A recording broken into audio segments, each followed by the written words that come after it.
Nath do blog /vlog Biscoito Esperto, já trago pra vocês a resenha da trilogia O Monstrologista do Rick Yancey. Eu comprei esses livros aqui, cada um foi R$10. Eu comprei numa feirinha que tava tendo na frente do cinema quando eu fui assistir It. Sério, foi muito barato. Eu sei que existe um quarto livro, mas não tava na feirinha e eu pretendo comprar depois que eu terminar de ler o terceiro livro. Mas aí você me pergunta, Natália, isso aqui não era Desafio do Terror? Não era pra você ler os 3 livros em outubro?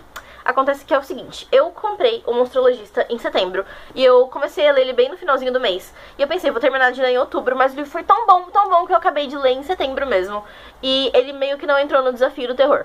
Então eu acabei lendo o segundo livro, que é A Maldição do Mendigo, em outubro. E eu gostei muito da leitura, foi muito bom.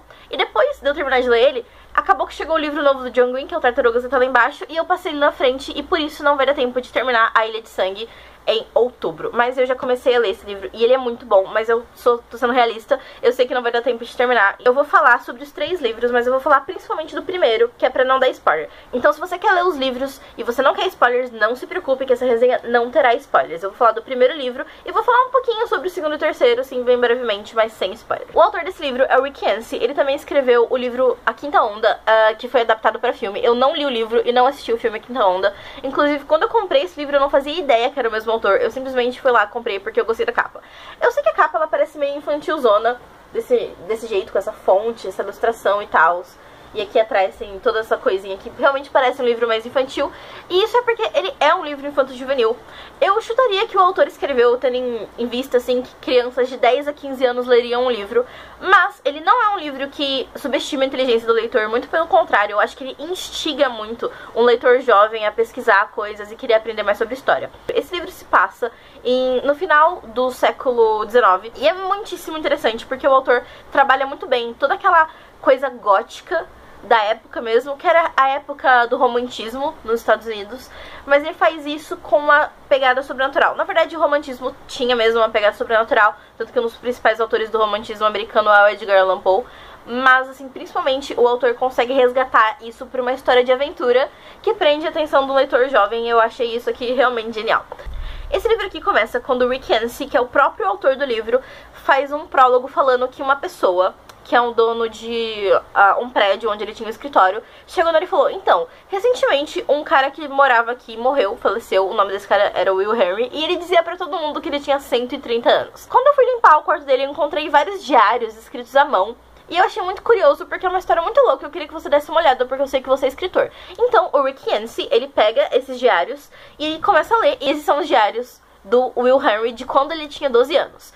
Ele diz ter 130 na época da morte dele, mas a gente ainda vai descobrir se isso é verdade. O livro é sobre o Will Henry, que é um jovenzinho de 12 anos. Os pais dele morreram recentemente num incêndio que teve na casa deles, e o homem que era o empregador do pai dele decidiu adotá-lo. Esse homem é o Pellinore Warthrope. Pellinore, se não me engano, é o nome de um dos reis da história do Rei Arthur, não tenho certeza. E esse cara, ele é muito louco. Ele é uma mistura de Dean e Sam Winchester, porque ele é meio que um caçador de monstros, mas ele é mais um cientista do que um caçador. Só que ele também é uma mistura de Walter White, porque ele é muito sério, muito rígido, mas ele é um personagem muito interessante. O Pellinore, ele é um cientista, um monstrologista, e ele estuda os monstros. Ele também meio que caça eles, de certa forma, mas ele é principalmente um cientista, e ele tem a ajuda do Will Henry pra ser uma espécie de estagiário. O Will Henry faz de tudo. Ele ajuda a abrir cadáveres de monstros e pesar órgãos e estudar coisas, escrever cartas e fazer cafezinho e etc. E o Will Henry, ele fala que o Pellinore, ele não é uma pessoa exatamente boa. Ele é um cara muito excêntrico. Ele é meio ruim de vez em quando, mas ele ajudou o Will Henry desde sempre e fez com que ele tivesse um emprego e uma carreira e tal. Eu não vou dar muito spoiler sobre a história, porque falando já dos personagens e falando sobre o que o Pellinore Warthrope faz, você já deve imaginar sobre o que a história é. Mas assim, quando eu comecei a ler o livro, eu imaginei que por ser sobre monstros, fosse ser meio infantil, meio bobinho, vampiros, não sei o que, lobisomem, whatever. Mas não, é uma história muito gótica, é bizarro e é realmente assustador. Tiveram algumas cenas que eu até fiquei enojada, eu fiquei assim, o que eu tô lendo? Que coisa horrível! Principalmente quando ele descreve cadáveres e fala sobre morte e não sei o que. Apesar de ter esses temas mais fortes, é um livro ainda assim infantil, tem uma linguagem simples, apesar de ser uma linguagem muito instigante. O livro trata de vários tipos de medo. Fala sobre medo adulto, como, por exemplo, o medo da morte dos pais. O William Henry, ele é um órfão. E isso molda muito a personalidade dele, porque ele é um jovenzinho meio triste, coitadinho. E o Pellinore Warthrope, ele não é a melhor pessoa do mundo. Ele não é um pai amoroso que tá lá pra ajudar um garotinho órfão. Ele trata o William Henry como se fosse um estagiário mesmo, uma pessoa que tá trabalhando pra ele. Então ele não é bonzinho, ele não dá abraço, ele não se preocupa muito com o garoto. E isso te deixa angustiado durante o livro. Mas também tem as coisas sobrenaturais, toda aquela coisa de ir em cemitérios à noite e monstros bizarros que comem as pessoas, e tudo isso é muito amedrontador e dá um toque sobrenatural que, na minha opinião, ficou muito legal pro livro. Os outros dois livros, eles são parecidos com o primeiro, só que eles têm suas diferenças. A Maldição do Wendigo, ele já trata de outro monstro, diferente do primeiro livro, que eu não vou falar qual é porque é um pouquinho de spoiler, mas como esse aqui tá no título, é o Wendigo, e na verdade trata do Pellinor tentando provar que esse monstro não existe.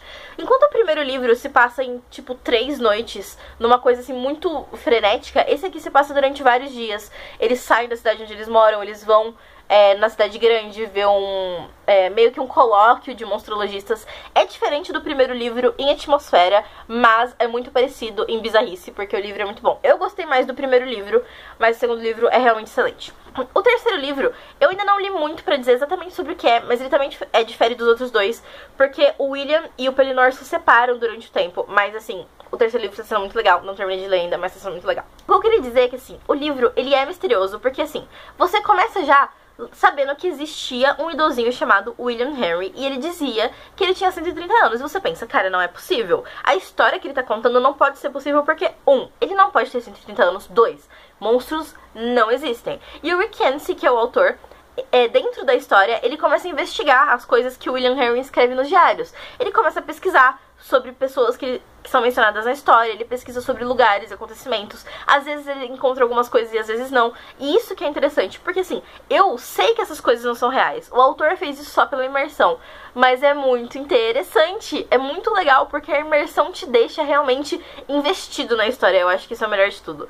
É um livro bizarro, apesar de ser uma escrita infanto-juvenil, ele dá medo, e tem cenas, assim, não são apenas, assim, cenas assustadoras no sentido de coisas sobrenaturais, mas elas te deixam apreensivos. Então, pessoal, espero que vocês tenham gostado dessa resenha. Eu não me aprofundei muito na história, porque eu realmente não queria dar spoilers, e eu acredito que os spoilers estragariam um pouco a leitura dos livros. Mas, assim, é uma trilogia muito boa, os livros são excelentes, o primeiro livro é muito bom, o segundo livro também é, o terceiro livro não terminei ainda, mas eu estou gostando muito, eu tô na página 100 e pouquinho, mais ou menos. E assim, realmente recomendo. Espero que vocês tenham gostado do vídeo. Se vocês quiserem dar sugestões sobre próximas leituras ou outros vídeos, deem sugestões. E é isso, pessoal. Até o próximo vídeo. Piu!